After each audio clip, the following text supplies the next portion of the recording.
Well, this video will be a double edition because I didn't have time, or I neglected to record a video yesterday. So stay with me. It'll be probably a bit of a longer one. But first, continuing the trend for these videos, here I am on the beach. The sun is not quite set. It's 6 o'clock nearly here at the moment, so I got another half an hour of sunlight. Yeah, the last time we spoke, I was sitting in a park, surrounded by a bunch of really friendly stray cats, and I was waiting for everyone to go to sleep so I could camp in the park. And the longer I sat there, the longer I realized that people weren't going to leave for quite a while. And I also kind of thought, I was second guessing the idea of camping next to the military base.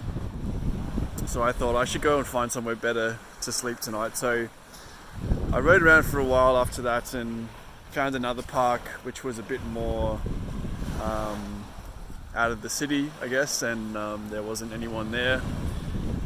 And so I pitched my tent in that park, and there were a few people who walked past and saw me pitching my tent and gave me some weird looks. And there's been a few times on this trip where I felt like very much in the shoes of a homeless person, and I think it's a good perspective to have, but it's not a nice feeling. And I guess that's why it's a good perspective to have, because you understand what other people have to go through every day, and kind of the being looked down on by other people in society. It's not very nice. I guess I don't look too homeless. I have a pretty nice bike, relatively. I ended up sleeping in that park, and I had a reasonably good night's sleep, actually, despite all of that, and woke up pretty early, packed up before anyone could really see me. And then I headed back into town, and I had kind of decided that I was going to spend that day doing a bit of sightseeing and looking at museums and such. So the museums didn't open. There was a big naval museum which contained a large fort, which was in the narrowest part of the channel, of the Gallipoli Channel. So there's two forts, there's one on each side, and they were actually constructed by some sultan or something back in the Ottoman Empire, back in the 1500s or something. And the forts have been kind of renovated, and they were used in World War One to defend Istanbul from the Allies, basically. So those two forts on either side of the channel were kind of like they call them like the brothers, defending each other and defending Istanbul. So inside that navy base was the fort. And so after having breakfast on the beach and kind of watching the world wake up, at 9 o'clock the base or the museum opened, and I went in and wandered around and saw like all the artifacts from World War One, which were there, were like big cannons and half a submarine.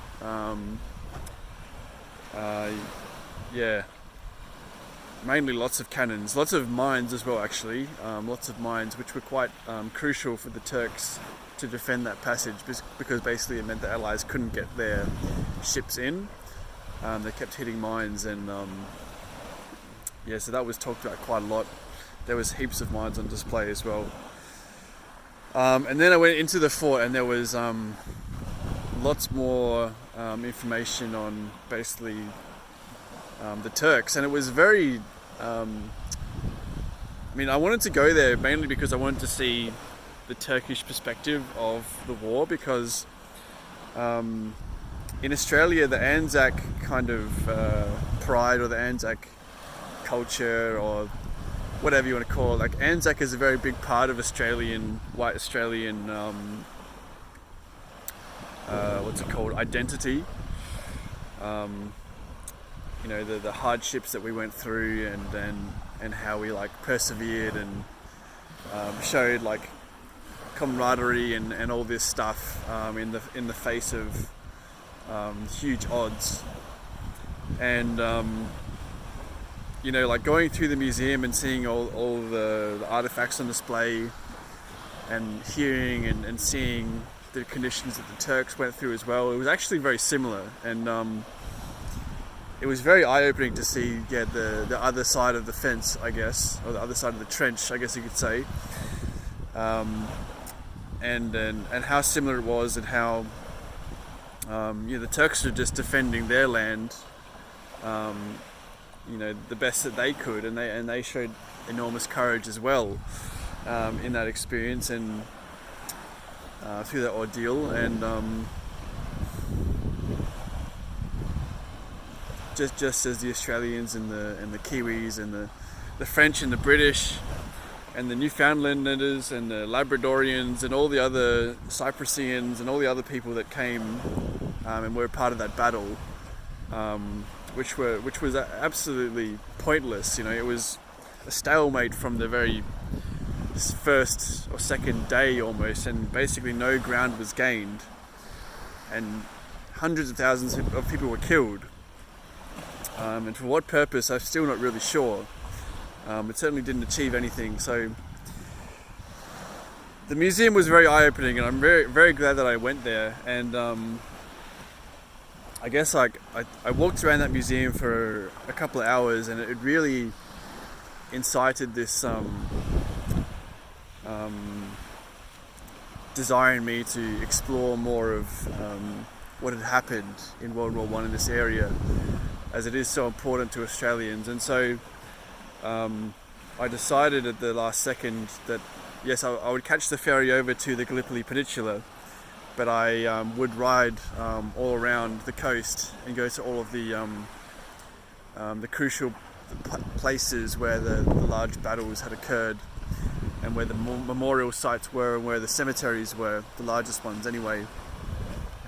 And so in the afternoon I did catch that ferry over, and yes, I cycled around the southern tip of the peninsula yesterday afternoon, and I went to just several very large memorials. I went first to the Turkish one, which was right on the south side of the island, which was just for the Turkish soldiers, and there was hundreds of graves,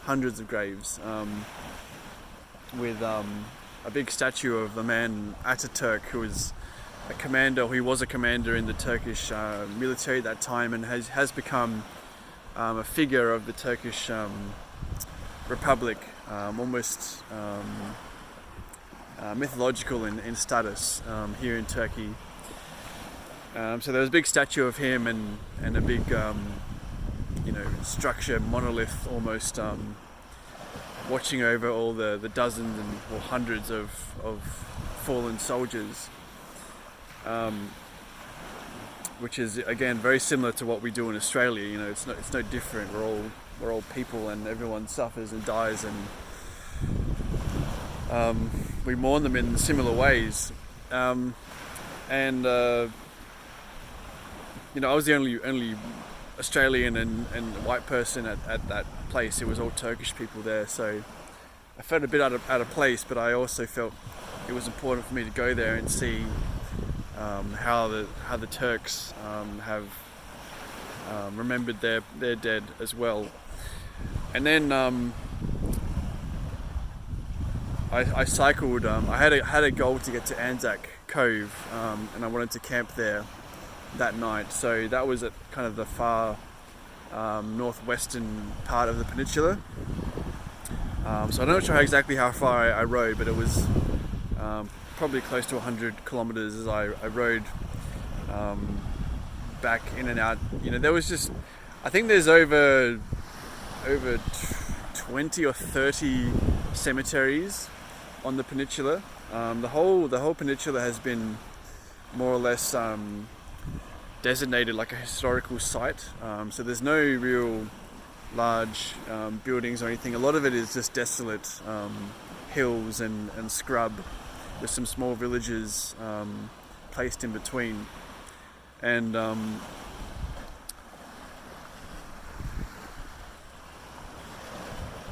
so it's quite a, I don't know, a stark environment to see just these dozens and dozens of cemeteries with hundreds of gravestones in all of them, just scattered throughout the whole peninsula. Like literally I would pass a cemetery like every kilometre almost, which really like makes you think like just how much life was wasted, and for what, I really don't know. And so I passed another memorial, the Hellers, or the Hells Memorial, which was mainly for Anzacs and the British troops who had passed on the southern tip of the peninsula. And then I continued up to Anzac Cove, and I did eventually make my way there just as the sun was setting. I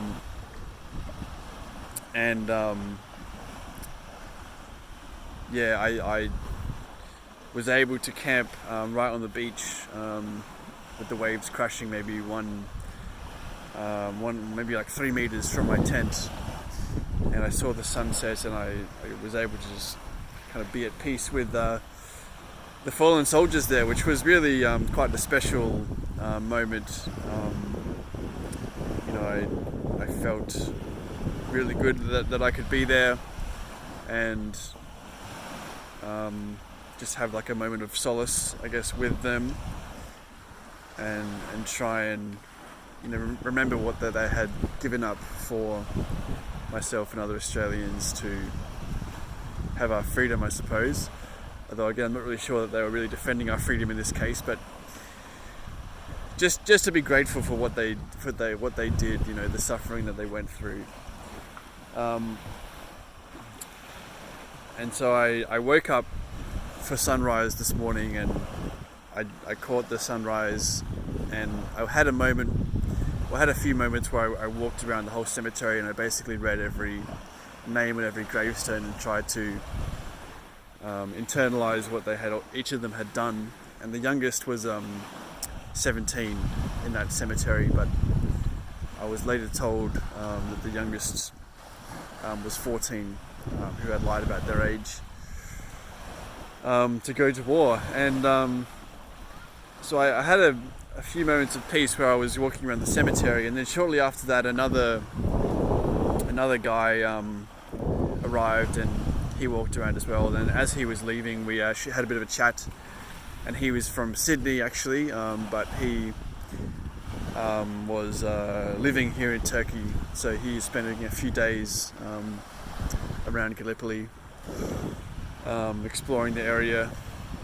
And so it was nice to talk to an Aussie for a couple of moments. He was a chef, and got to be honest, like most chefs that I've met, he looked like shit. I think they're all overstressed and overworked, but it was nice to chat with him for a few moments before he departed, and he was going to come back and watch the sunset there. And as I was packing my things up, then a whole busload of Canadians and Americans arrived. I'm not sure why they had decided to come to that point in particular, but so I ended up surrounded by dozens of Americans as I was packing my bike up at the cemetery, and that was really not what I had expected to happen that morning. And they seemed more interested in what I was doing than the cemetery, so I felt like a little bit annoyed that they were there, to be honest, but I had no right to tell them to go. But funnily enough, they were on a tour with a company called G Adventures, which is a company that my two good friends met on, and now they've been dating for several years now, so shout out to you, Jordan and Sarah. But yes, soon after that, the tour left, and I was packing up my things, and then another guy came to start fixing the wall that I had kind of parked my bike again. So it was really quite a busy cemetery at 7 in the morning. I was not expecting so many people, but thankfully I did have those few moments in the beginning to walk around and kind of say my thanks to each of the fallen soldiers. And then I continued cycling, and I went all the way around from Anzac Cove. I went to I forget the name of there's another beach that I went to, which is where basically the British launched an attack, which was also a failure, up in the northwestern part of the peninsula. So I went up there, and there was another gravestone for I forget what it's called, like One Hill or something like that. Hill 1 cemetery with a bunch of British, and then there was also another smaller cemetery for all the Newfoundlanders and Labradorians from Canada who had actually come and taken part of the war as well. Just so sad. So many different people from all over the world came over and died for such a pointless cause. So I was quite surprised to see a giant moose in the cemetery. But yeah, that's they were from Canada. That's why. And besides that, I rode all the way to the tip of that peninsula, or that side of the peninsula, and there was nothing else there to signify that beach where the Brits and maybe the French as well had come ashore. But from that point, I started heading back up to the northern side of the peninsula, back to the mainland, and there was a lot of rolling hills and just vast empty landscapes with just